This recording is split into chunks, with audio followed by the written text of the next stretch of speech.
Hey Taurus, Ali from Indigo Ascension. Okay, this is a new reading that I wanted to introduce onto the YouTube channel. I particularly wanted to focus, and I'm calling this the Eclipse Transition Series. Now this is for all of the Zodiacs. The reason I wanted to focus on the ecliptical cycles over the last few years, 2020 was a crossroads year. We were transitioning into a new ecliptical cycle. 2, it may help many out there that are collective, like within the collective, that are feeling this holding energy, you know. In many ways, a lot of deep healing and integrations have happened, yes. These stories can span back to the end of 2017 into 2018, and more importantly, it takes us further into 2023. And that's the reason I wanted to do that. That's the other reason I wanted to do these ecliptical transition series readings, was because it gives empath sensitives and intuitives some guidance on what to expect in the coming years, okay? Now, please do note that every zodiac is going to be experiencing or has been experiencing these energies differently depending on certain areas of your life, but that's where the major focus has been, hence transformation has been activated. I'm not discounting the fact that you may have experienced career transitions, but this also subsequently worked like a domino effect then, Taurus, and altered romance or altered your love life or whatever the case may be. So what I'm going to do is take a focus on the focus areas that have been impacted by the recent ecliptical cycle that closed, which was the Cancer Capricorn ecliptical cycle. We then last year entered our current ecliptical cycle, which is Gemini and Sagittarius. And later this year, we will be sparking the Taurus Scorpio ecliptical cycle, because there is an eclipse in Taurus towards the end of the year. So when it comes to soul path healing, when it comes to our own healing journeys, many of us can feel frustrated that we know we desire change, but then we get pulled back into the past, whether it's thanks and complemented by retrogrades. So there's this 1 step forward, 2 steps back kind of cha-cha we do, you know. We're still energetically tied to the past in some way. And this holding pattern many may feel that they're currently in. You may have been feeling this last year. Like there was this bottleneck energy as the retrogrades closed, as we entered this heavy Aquarian era of light.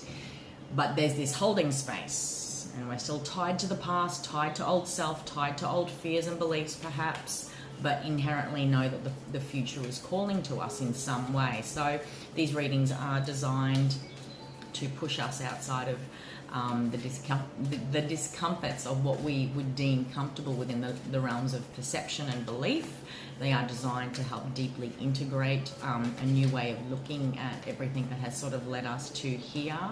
And certainly all of my readings, you know, intend to activate that healing, inspiration and creative energy for all those who do cross the path of my channel and readings. So it is designed as a deep dive. All right, Taurus, so let's take a look.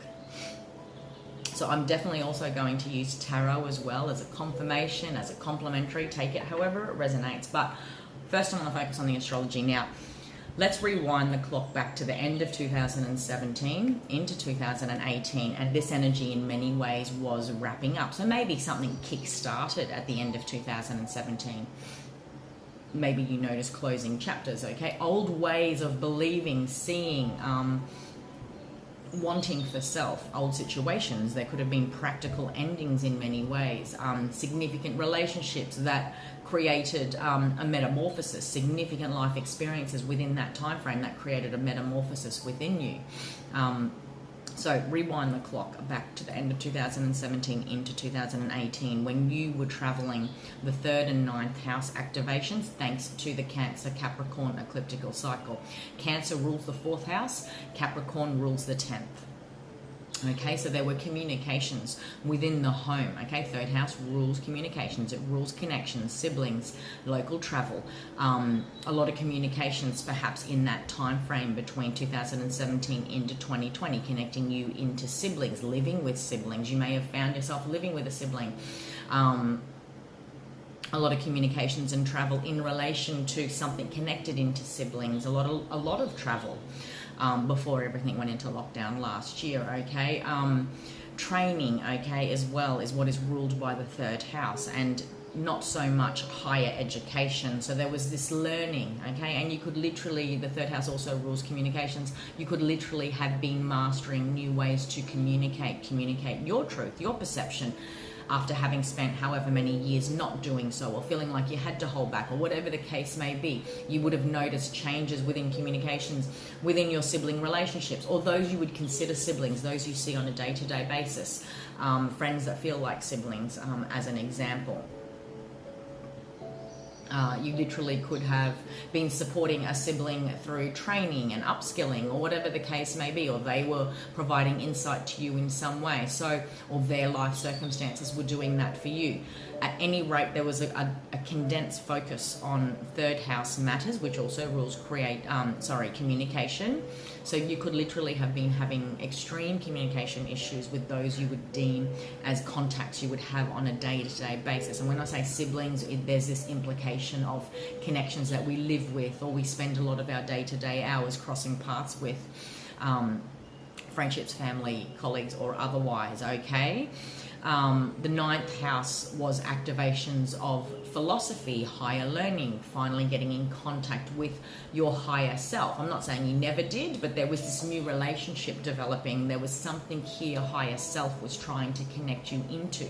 If there were challenges within third house areas of life, higher self was deeply trying to sort of like subconsciously introduce you to a whole new way of doing things. And certainly there would have been a closing of a chapter in many ways when it came to third house issues, connections, matters, okay?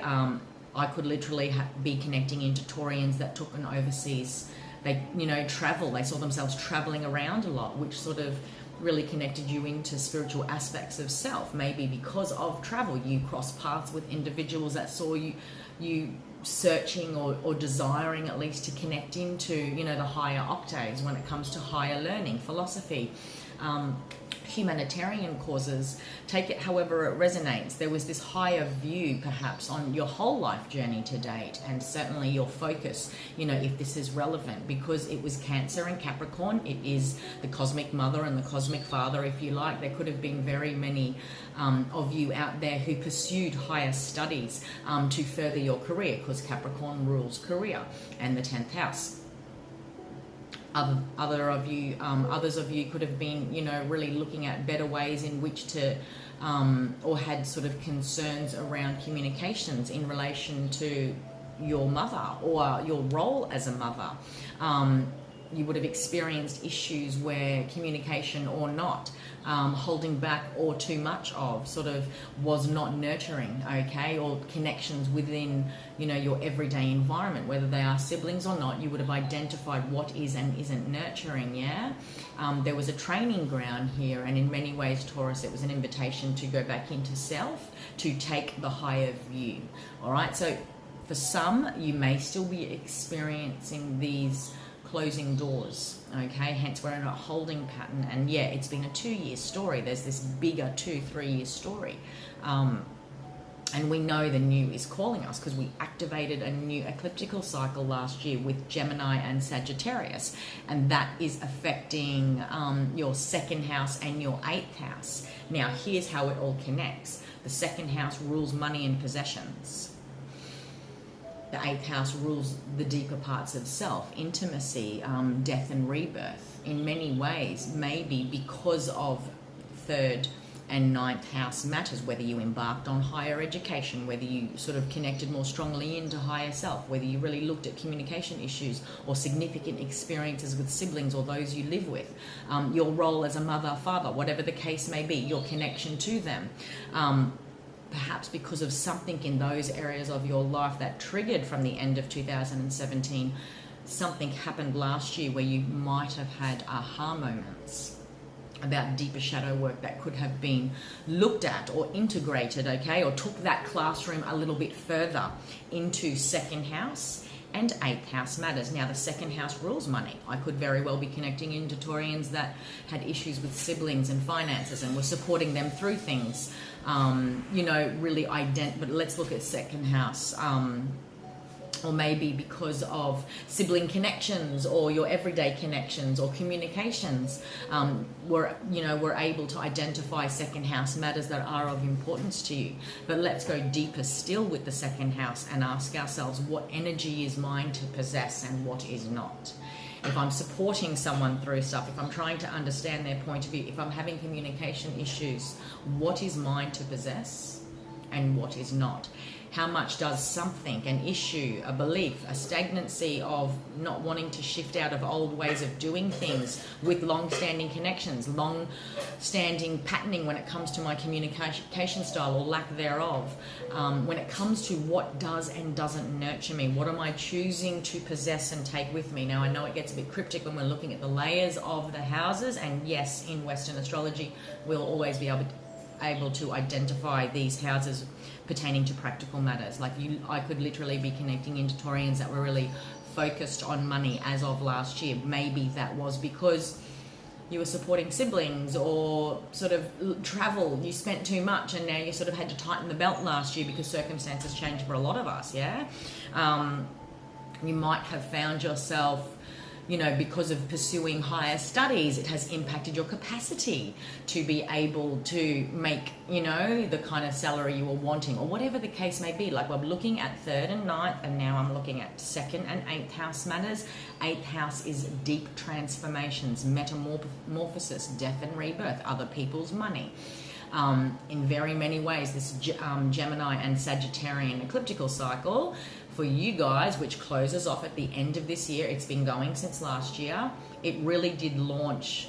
Gemini rules the house of communications. It rules the 3rd house. Sagittarius rules the 9th house, which is what you were working through in the previous ecliptical cycle. So there's like this push to master communications, connections with siblings, issues relating to those areas of life, okay? Travel, or travel can also mean mind travel, perception expansion, pushing myself out of beliefs and old limited ways in which I held myself back from truly connecting into 9th house energy, which is higher self, higher learning, study, like tertiary level. So it's different to just training and just learning. It's that deeper integration of wisdom so that it fundamentally shifts me internally. That's the bottleneck energy in many ways. So if you are Taurus experiencing frustrations, it's because on a higher level, you know this had to be mastered under the houses of Cancer and Capricorn when they were sort of transiting your life since the end of 2017 into 2020. And with Gemini and Sagittarius, and let's look at Gemini. Gemini's archetype is the mastermind of the Zodiac. It's the 1,000 neurons firing off at a mile a minute and seeking stimulation, seeking new ideas and being excited by that, rather than, you know, Gemini would hate nothing else but then to be bored and to do the same old, same old. So if that energy is sitting within the way you connect to others, communicate, there's going to be this, like, even your daily routine, yeah, because 3rd house rules commuting and travel, just not experiencing a hump, like wanting to be sparked, okay? So 2nd house and 8th house activations literally cross your awareness as far as what is mine to possess, what do I want to take with me, what has completely transformed me since the years of 2017 into 2018 to 2020 that I will choose to now, and in very practical ways, Taurus, you could literally be focused on making money and just putting a firm boundary line between you and others as far as possessions go and wanting to feather your own nest, okay?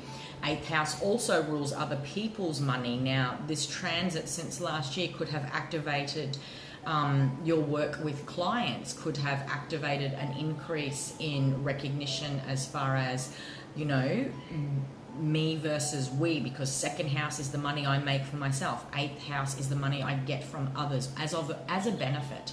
Okay, so I literally could be partnering up, getting married, or now, you know, depending on our own beliefs, depending on what we've always sort of been, you know, I want to be self-sufficient. So it's going to be hard for me then to sort of rely on someone else. or these conversations may have been permeating since last year.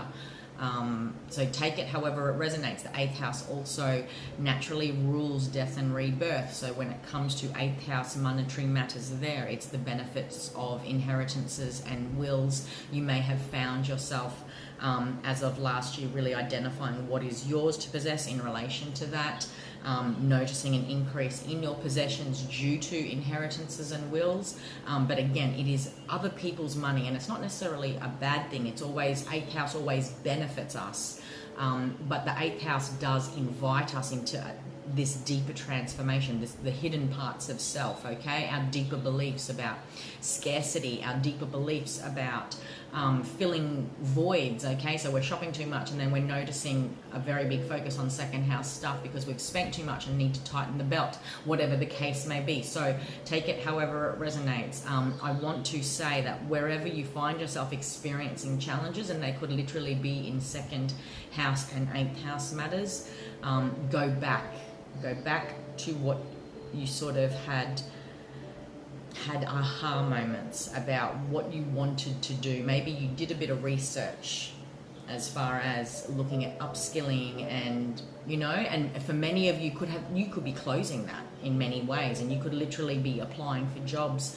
that you chose several years ago, 3 years ago, to enroll into uni for, to upskill yourself, okay? So if there's this energetic block, and like that might be something you didn't action because you were too busy focused on 3rd house matters, looking after siblings, sort of not communicating what you needed to communicate, whether that is with a current boss and saying, hey, I really am desiring to upskill here. What's the possibilities of you guys supporting me by me dropping a day or two so I can study part-time, whatever the case may be.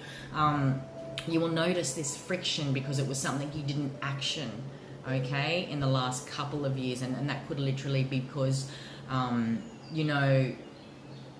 you were going through this deep healing journey, and because sometimes when we connect into higher self, sometimes when we connect into 9th house matters, like practically it rules university studies, yes, but we're going through deep healing, okay, which ultimately drew you back into 8th house matters as far as really going through some deep healing. And I know a lot of Taurians, before you, like, I do want to say, like, this year with Gemini and Sagittarius leading the North and South nodes, like, you will be leading the North node as of the end of this year, okay? And that's a 2-year trajectory. And like, I can speak from experience. I've had my sun, my moon, my sun sign, my rising sign, so my personality and my inner world, both go through ecliptical cycles straight after the other. So there was like this 4-year period, and then here I am with Gemini, and I've got Gemini in my Mars and Mercury. So now it's my thought body and my energy and what drives me in life. So I've had this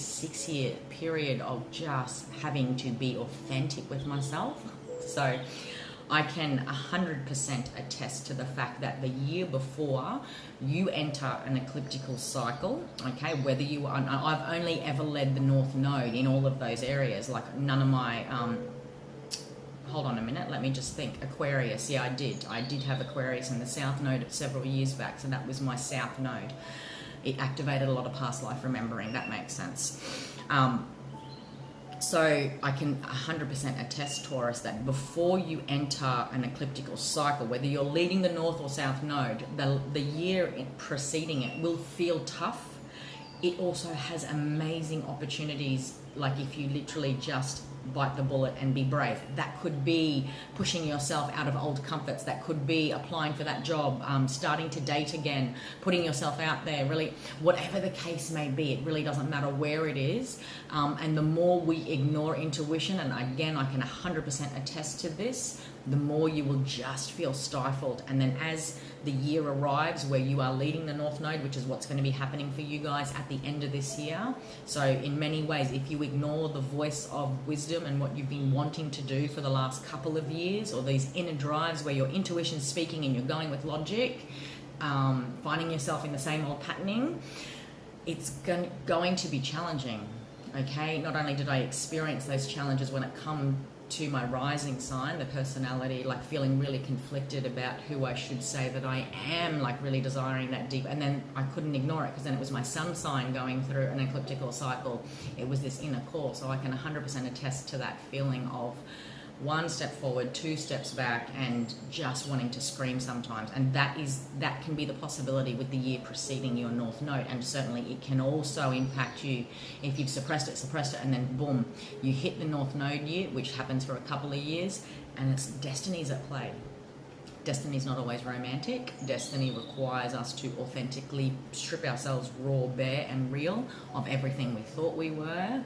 And it is, if we've continued to ignore soul and wisdom and inner guidance, that's when destiny starts to take those jobs away from us that we have complained and complained about, but they did nothing about, and we get made redundant. If we know that our chapter has finished within a relationship, and then it just starts to get messy and murky, and then there is no option but, yeah? How else does destiny, well, you get the idea, okay? So take it however it resonates. We are the master creators. We can create from our internal knowing, our higher knowing, and we can make decisions accordingly. Now, I've already spoken for 20 minutes. So that is what I wanted to talk to you guys about. And at the end of this year, we activate that first Taurus eclipse in November. So this is an amazing year for you guys to benefit from second house matters, which is monetary possessions. Also from eighth house matters, really going deep and focusing on intimacy and looking at this concept of intimacy and any decisions you make around creating strong boundary lines around what is yours and focusing on what's yours to concentrate on.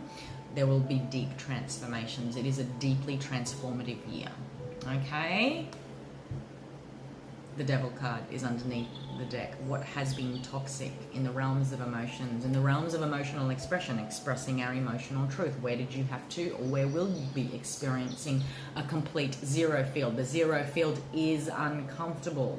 A door has closed. We know we can't go back to the past self. A future door has not yet opened, but we sense it, we know it's there. We're just not quite sure, like, it's our humanness, yeah? Once I open it, what's going to be bloody behind it? So the zero field can feel uncomfortable, and there's a mastery of emotions here in many ways, and I feel for many Taurians, whether it be in the last year, whether it be this year, okay, this expression for truth, this desire to cut away what no longer resides, because like there's something you're not taking, something that you're not ready to look at, surrender, walk away from, okay? Higher self has been calling you. I can keep going with the tarot. There's been a healing journey in many ways, and this year guarantees a cutting away as far as that which has been how you choose to accept what is offered to you, okay? Especially in the realms of communication. The King of Cups, unlike the Queen of Cups, he has a lot of deep and devoted love, but he may not speak about it. So where are you not expressing heartfelt desires? Okay. I might be connecting into many Taurians that are sort of like, yeah, wow, some of you really looking at a chapter in counseling or following your heart is what I do want to say, because the King of Cups can be a counselor. So maybe there are career transitions there. What is toxic for you is anything that sort of holds you back as far as old beliefs, the role you think you have been to date. So again, this could be related to career matters, because this is ruled by Capricorn, which is this transit. What is toxic to you that you are perhaps still carrying around since 2017, 18, 19, into 2020 that had to be let go of? Where do you owe yourself an apology? Where was an apology not extended? Where do emotions need to be refreshed and reset when it comes to how they are offered and how we offer them? Okay, again, rewinding back to 2018. Into 2020, there were control issues here, and perhaps even, you know, in the realms of the home, wanting to hold old ways of doing things within the home, old roles is what I do want to say. Maybe many Taurians embarked on this new chapter or felt at home, or these new beliefs and concepts around who and what makes me feel like at home. Feel like I am at home, that could certainly pertain to career. Okay, you were activating 3rd and 9th house energies, but maybe money was tight. Maybe you found yourself at home a lot. Maybe you were studying because of those 9th house activations. Okay, so take it however it resonates. Maybe you literally relocated. Maybe the foundations of your home changed. You could have been renovating and money was tight, or people came to live with you, or the home structure fundamentally changed. What I do want to bring your attention to, Taurus, is control tendencies, as far as holding on to energy that had to leave this, because you've got 4-4 here. Now 44 is the master builder, and circumstances within your life between 2017 into 2020 were encouraging you to embrace this mastery of building new foundations, building a new home life, building this new career path, your relationship with money even, that made you feel more at home. Maybe there literally was Taurians out there that were desiring more money so that you could literally provide a better life, okay, for those that you love and care for within the home. Take it however it resonates. You could literally have been too focused on career rather than at home, okay? So I'll leave that with you guys. Now, when you activated the Gemini and Sagittarian ecliptical cycle, which is the one we are currently in, again, your wheel of fortune is changing. You're literally now able to reap the benefits of the strong choices you made in the years prior. Now, you're going to be feeling this money stuff regardless. So if you find yourself penny pinching, it's almost like you knew you wanted to make a change a couple of years ago and perhaps didn't. Maybe there were commitments within the home front that maybe control tendencies, okay? So maybe there were deep changes within the home front, or feeling at home that you felt, no, I'll just take it. Like the 4 of coins, like just wants to hold, not push out of too much change, you know. So go back to that time, okay? Because if you're experiencing blocks now and almost like this unavoidable stuff, like you must take the bull by the horns, Taurus, okay, if you want to create change in financial realities for your life, because there is an amazing opportunity to be able to do that. This idea of equal reciprocity as well, okay, the giving, the receiving, what you get back from those around you. Like, notice when you've adjusted those communication things that you were invited to do under the Cancer Capricorn ecliptical cycle, where you speak about inequality and, guys, I feel like I'm the one doing all this and I want things to change. And then now watch how life responds to you, connections respond back to you, because unlike the 6 of coins, the 6 of coins alerts us to imbalance. We're giving too much, we're not getting back, so it's unequal exchange of energy. But the 8 is abundant to and fro energy, okay? Like, I'm giving equally as much as I'm getting, and I could literally look at this and I'm finally recognized for my skills and abilities, and I've found a job that pays that. Fortune smiles in your favor under these transits in many ways. You are activating 2nd and 8th house energies, which is money, which is deep transformations in money, and sometimes destiny happens and we need to be alerted to why we need to make some deep changes. Like, you could literally find yourself experiencing prosperity because the wheel of fortune randomly turns in your favor. So I do want to say, look out for this option where you might be offered something, okay? It could literally be tied to career and work contracts. You might be connecting into a Capricorn. There's a 0 field energy not too far away, okay? So again, this, maybe you're keeping very quiet too, all right, as far as opportunities that may have already been presenting to you, as far as ideas, all right, and you feel like you need to approach someone for emotional counseling or guidance on the best next steps forward for you. So I do want to sort of mention that as well, like between now and Capricorn. So Capricorn season, which is just finished, we've just entered Aquarius, is offering you a major reset, okay? But again, not without action on our behalf, all right, Taurus? There's an amazing opportunity for you to really, like, practically build funds, okay? Secure amazing opportunities. This is like, and the year before you lead the North Node is a highly prosperous one for any zodiac sign that is about to lead the North Node. All right, so connecting to that higher vision, that higher dream, what's higher self been telling you this whole time? Okay, this is what you've been coming from. Okay, I wanted to pull 2 soul cards where you've come from. As far as 2017 into 2018, there was a vision of this future version of yourself, your life, what you were doing, what he or she looked like, who they were with, where they were living, what they were doing for a living. Take it however it resonates. Your higher self has been speaking to you in many ways, okay, in that Cancer, Capricorn, ecliptical cycle, which closed off last July. And again, this full moon of Leo that we're all currently in is sparking us and taking us back to last August. Where did you go backwards in one way or another? Where did you bravely step forward? Because if you are reaping the benefits of this. Okay, when you made those active decisions based on the higher visions, higher knowing. And I'll say it 1,000 times, when we have an awakening, when we have aha moments, and we start to perceive ourselves, our past, our present, opportunities in a whole new way, we will always experience stagnancy, okay, and brick walls when we keep doing things an old way and we're not acting on that higher knowing. Where you're heading, my dear, is something to be proud of. Where is pride getting in the way of activating this stuff for you too, is the other thing I wanted to say. Okay, because you are activating 2nd and 8th house matters. 8th house is where other people's money benefit us. Where are you holding yourself back from asking for support so that the exchange is equal? Where are you holding yourself back from allowing yourself to experience this abundance? It is abundance, Taurus. This is career success, business success, equal reciprocity, abundant equal reciprocity. And again, let's not look at pride in just shadow aspects. Pride is genuine pride.